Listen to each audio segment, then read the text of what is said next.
നമസ്തേ, ബേബിമാസ് വ്ളോഗിലേക്ക് സ്വാഗതം. പുരാണങ്ങൾ പ്രകാരം കശ്യപ മഹർഷിക്കും അദിതിക്കും പിറന്ന പുത്രനാണ് വൈവസ്വതൻ. വൈവസ്വതൻ്റെ പുത്രനായ ശ്രദ്ധാദേവമനുവിൻ്റെ 10 പുത്രന്മാരിൽ പ്രശസ്തനായിരുന്നു ഇക്ഷ്വാകു. ശ്രീരാമചന്ദ്രൻ പിറന്ന രാജവംശമായ ഇക്ഷ്വാകു രാജവംശത്തിൻ്റെ സ്ഥാപകനും ആദ്യത്തെ രാജാവുമായിരുന്നു ഇക്ഷ്വാകു. ഇക്ഷ്വാകു രാജവംശത്തിൻ്റെ മറ്റൊരു പേരാണ് സൂര്യവംശം. ഭഗീരഥൻ, ഹരിശ്ചന്ദ്രൻ, ശ്രീരാമൻ, മഹാവീരൻ ഇവരൊക്കെ സൂര്യവംശജരായിരുന്നുവെന്ന് ചരിത്രകാരന്മാർ പറയുന്നു. ഈ രാജവംശത്തിൽപ്പെട്ടവർ ഭാരതവർഷത്തിൻ്റെ പല ഭാഗങ്ങളിലും ഭരണം നടത്തിയിരുന്നു. ശ്രീരാമൻ്റെ സഹോദരനായ ഭരതൻ ഇന്നത്തെ അഫ്ഗാനിസ്ഥാനായ ഗാന്ധാര ദേശം ഭരിച്ചിരുന്നു. വിവാഹബന്ധങ്ങളിലൂടെയും സാമ്രാജ്യ വികസനത്തിലൂടെയും മറ്റു പല രാജ്യങ്ങളുമായും ഇക്ഷ്വാകു വംശത്തിന് ബന്ധമുണ്ടായിരുന്നു. കോസല രാജ്യത്തെ അയോധ്യ ആസ്ഥാനമാക്കി ഭരിച്ചിരുന്ന ഇക്ഷ്വാകു വംശത്തിലെ ദശരഥൻ്റെ പുത്രനാണല്ലോ ശ്രീരാമൻ. ദശരഥൻ്റെ പത്നി കൈകേയി കേകയ രാജ്യത്തെ രാജകുമാരിയായിരുന്നു. സീതാദേവി വിദേഹ രാജ്യത്തെ രാജകുമാരിയായിരുന്നു. പുരാണപ്രസിദ്ധമായിരുന്ന ഇക്ഷ്വാകു രാജവംശത്തിൻ്റെ പേരുള്ള ഒരു രാജവംശം ദക്ഷിണേന്ത്യയിലും ഭരണം നടത്തിയിട്ടുണ്ട്. ഇപ്പോഴത്തെ ആന്ധ്രാപ്രദേശിലും തെലുങ്കാനയിലുമായി കൃഷ്ണാനദിയുടെ താഴ്വാരത്ത് വിജയപുരി എന്ന നഗരം ആസ്ഥാനമാക്കി ഭരണം നടത്തിയിരുന്ന ഈ രാജവംശത്തെ ചരിത്രകാരന്മാർ ആന്ധ്ര ഇക്ഷ്വാകു രാജവംശം എന്ന് വിശേഷിപ്പിക്കുന്നു. ശ്രീരാമൻ്റെ സൂര്യവംശത്തിൻ്റെ പിൻതലമുറക്കാരാണ് തങ്ങളെന്നാണ് ഈ രാജവംശത്തിലെ രാജാക്കന്മാർ അവകാശപ്പെട്ടിരുന്നത്. BC 200 മുതൽ AD 200 വരെ ഭരണം നടത്തിയിരുന്ന പ്രബല രാജവംശമായിരുന്ന ശതവാഹനന്മാരുടെ പതനത്തിനു ശേഷം ഉയർന്നു വന്ന പല രാജവംശങ്ങളിലൊന്നായിരുന്നു ആന്ധ്രയിലെ ഇക്ഷ്വാകു രാജവംശം. ഇവരുടെ തലസ്ഥാനമായിരുന്ന വിജയപുരിയുടെ ഇപ്പോഴത്തെ പേര് നാഗാർജുനകൊണ്ട എന്നാണ്. മത്സ്യപുരാണത്തിൽ ശ്രീ പാർവതീയ ആന്ധ്രവംശം എന്ന പേരിൽ വർണ്ണിച്ചിട്ടുള്ളത് ഈ രാജവംശത്തെയാണെന്ന് ചിലർ പറയുന്നു. ബുദ്ധമത ഐതിഹ്യപ്രകാരം ശ്രീ പർവ്വതം എന്നാണ് നാഗാർജുനകൊണ്ടയുടെ പേര്. ബുദ്ധമതാചാര്യനായിരുന്ന നാഗാർജുനൻ്റെ ചരിത്രവുമായി അടുത്ത ബന്ധമുണ്ട് ഈ സ്ഥലത്തിന്. കൃഷ്ണാനദിയുടെ കിഴക്കുഭാഗത്തായി കാണപ്പെടുന്ന വലിയ കുന്നുകളിൽ ഏറ്റവും വലിയതാണ് നാഗാർജുനമല എന്നറിയപ്പെടുന്ന ശ്രീപർവ്വതം. കൃഷ്ണാനദിയുടെ താഴ്വര പ്രദേശങ്ങളിലാണ് ഈ രാജ്യം വ്യാപിച്ചു കിടന്നിരുന്നത്. 1927 ലോങ് ഹേസ്റ്റ് എന്ന ബ്രിട്ടീഷുകാരനായ പുരാവസ്തു ഗവേഷകനാണ് ഇവിടെ ആദ്യം പര്യവേക്ഷണം നടത്തിയത്. 1700 വർഷങ്ങൾക്ക് മുൻപ് ഇവിടെ നിലനിന്നിരുന്ന ഇക്ഷ്വാകു രാജവംശത്തിൻ്റെ ചരിത്രത്തെപ്പറ്റി അദ്ദേഹത്തിൻ്റെ പുസ്തകത്തിൽ വിശദമായി പ്രതിപാദിക്കുന്നുണ്ട്. അന്നത്തെ കാലത്ത് ഇന്നത്തേക്കാൾ വിശാലമായിരുന്ന കൃഷ്ണാനദിയുടെ തീരങ്ങൾ പ്രമുഖ വാണിജ്യ കേന്ദ്രങ്ങളായിരുന്നു. ഗ്രീക്കുകാർ ഈ സ്ഥലത്തെ മൈസ്ലോസ് എന്നാണ് വിളിച്ചിരുന്നത്. കപ്പൽ മുദ്രകൾ അടങ്ങുന്ന പല നാണയങ്ങളും ഇവിടുന്ന് കണ്ടെടുത്തിട്ടുണ്ട്.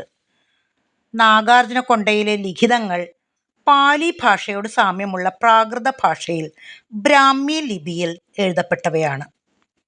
വടക്കൻ കർണാടകത്തിലെ കദംബ രാജവംശവുമായി ഇക്ഷ്വാകു രാജവംശക്കാർക്ക് വൈവാഹിക ബന്ധമുണ്ടായിരുന്നതായി ഈ ലിഖിതങ്ങളിൽ നിന്ന് അറിയാൻ കഴിഞ്ഞിട്ടുണ്ട്.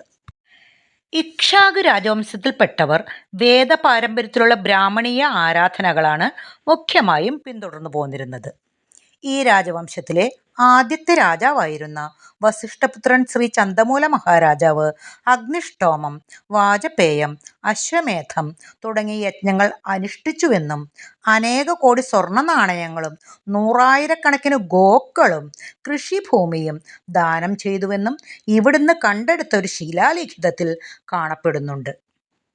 ഇക്ഷ്വാകു രാജവംശം വൈദിക ബ്രാഹ്മണ ആരാധനകൾ പിന്തുടർന്നിരുന്നുവെങ്കിലും ബുദ്ധമതത്തിന് ഇവർ അളവറ്റ പ്രോത്സാഹനം നൽകിയിരുന്നുവെന്നാണ് ചരിത്ര അവശേഷിപ്പുകൾ പരിശോധിക്കുമ്പോൾ മനസ്സിലാകുന്നത്. പ്രത്യേകിച്ചും ഈ രാജവംശത്തിലെ സ്ത്രീകൾ തികഞ്ഞ ബുദ്ധമത ഭക്തരായിരുന്നു എന്ന് തെളിയുന്നു. ബുദ്ധമത ആരാധനാലയങ്ങളും സ്തൂപങ്ങളും നിർമ്മിക്കാൻ ഇവർ അളവറ്റ സംഭാവനകൾ നൽകിയിരുന്നതായി ലിഖിതങ്ങളിൽ കാണാം. ഈ രാജവംശത്തിലെ പ്രശസ്തനായിരുന്ന മറ്റൊരു രാജാവായിരുന്നു യഹുവുല ചന്തമൂലൻ. അക്കാലത്തെ പുരുഷന്മാരുടെ പേരിലുള്ള സ്കന്ദൻ എന്ന പദത്തിന്റെ പ്രാകൃത രൂപമായിരുന്നിരിക്കാം ചന്ത എന്നായതെന്നാണ് ചരിത്ര ഗവേഷകർ പറയുന്നത്.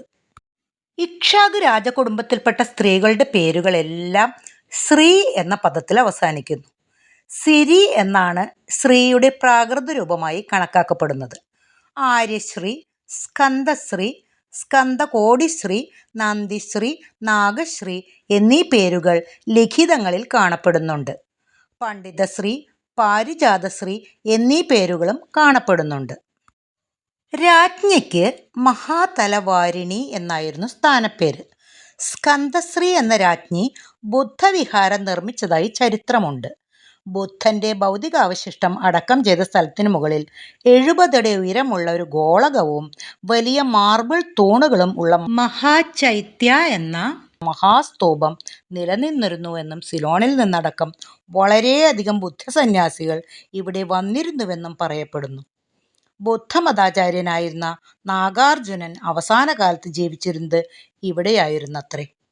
AD 3-ാം നൂറ്റാണ്ട് മുതൽ 200 വർഷത്തോളം മാത്രം ഭരണം നടത്തിയിരുന്ന ഈ രാജവംശം വളരെ ഹൃദയവിശാലതയുള്ള ഒരു ഹൈന്ദവ രാജവംശമായിരുന്നു എന്ന് മാത്രമല്ല, എല്ലാ മതവിശ്വാസികൾക്കും സ്വാതന്ത്ര്യമുണ്ടായിരുന്ന ബുദ്ധമത സങ്കേതം കൂടിയായിരുന്നുവെന്ന് ഈ ചരിത്രങ്ങളിൽ നിന്ന് തെളിയുന്നു.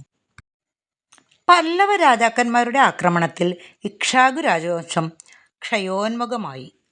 1969 പണികഴിഞ്ഞ നാഗാർജുനസാഗർ അണക്കെട്ടിന്റെ നിർമ്മാണ സമയത്ത് ഈ രാജവംശത്തിന്റെ ഭാഗമായിരുന്ന പല സ്മാരകങ്ങളും പുരാവസ്തുക്കളും വെള്ളത്തിനടിയിലായി.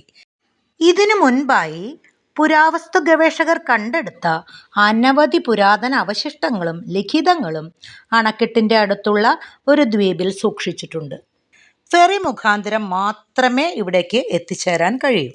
ബുദ്ധമതത്തിൽപ്പെട്ടവരുടെ ഒരു തീർത്ഥാടന കേന്ദ്രം കൂടിയാണ് ഇത്. അനേകം വിനോദസഞ്ചാരികളും ഇവിടെ സന്ദർശിക്കുന്നുണ്ട്. എത്തിപ്പോത്തല വെള്ളച്ചാട്ടം, ശ്രീശൈലം കടുവാ സംരക്ഷണ കേന്ദ്രം ഒക്കെ ഇവിടെ അടുത്താണ്. പഴയ കാലത്തെ പല സംസ്കാരങ്ങളും മൺമറഞ്ഞു പോയെങ്കിലും അതിൻ്റെ ചില അംശങ്ങൾ പല രൂപത്തിലും ഇപ്പോഴും നമ്മുടെ തലമുറയിലും കണ്ടെത്താൻ കഴിയും. പലപ്പോഴും നമ്മളത് തിരിച്ചറിയുന്നുണ്ടാവില്ല. ഉണ്ടെങ്കിലും യാദൃശ്ചികം എന്ന് കരുതി തള്ളിക്കളയുകയും ചെയ്യും. അടുത്ത കാലത്ത് നടന്ന ഒരു വിവാഹ വാർത്ത വായിച്ചപ്പോഴാണ് ഇങ്ങനെ തോന്നിയത്. ബാംഗ്ലൂർ സൗത്തിലെ MP ആയ തേജസ്വി സൂര്യയുടെ വിവാഹം. വധു ചെന്നൈ സ്വദേശിയാണ്. പ്രശസ്ത ഗായികയും നർത്തകിയുമാണ്. ബയോടെക്നോളജിയിൽ ബിരുദവും ഭരതനാട്യത്തിൽ MAയും കരസ്ഥമാക്കിയ ഇവർ ധാരാളം അവാർഡുകൾ കരസ്ഥമാക്കിയിട്ടുണ്ട്. പാരമ്പര്യ കലകളുടെ പഠനത്തിനും പോഷണത്തിനുമായി ആഹൂതി എന്നൊരു സംഘടനയും ഇവർ നടത്തുന്നുണ്ടത്രേ. ഇവരുടെ പേര് ശിവശ്രീ സ്കന്ദപ്രസാദ് എന്നാണ്. ഈ വീഡിയോയിൽ നേരത്തെ ആന്ധ്ര ഇക്ഷ്വാകു വംശത്തിലെ രാജകുടുംബത്തിലെ സ്ത്രീകളുടെ പേരുകൾ ശിവശ്രീ, സ്കന്ദശ്രീ, നന്ദശ്രീ എന്നൊക്കെയാണെന്ന് അവരുടെ ശിലാലിഖിതങ്ങളിൽ കണ്ടെത്തിയിട്ടുണ്ടെന്ന് പറഞ്ഞിരുന്നുവല്ലോ. ശ്രീരാമൻ പിറന്ന സൂര്യവംശത്തിലെ സൂര്യ എന്ന പദം സ്വന്തം പേരിലുള്ള തേജസ്വി സൂര്യയ്ക്ക് ഇക്ഷ്വാകു വംശത്തിലെ രാജകുമാരിമാരുടെ പേരായ ശിവശ്രീ എന്ന പേരുള്ള ഒരു വനിതയെ ധർമ്മപത്നിയായി ലഭിച്ചത് യാദൃശ്ചികമായിരിക്കാം.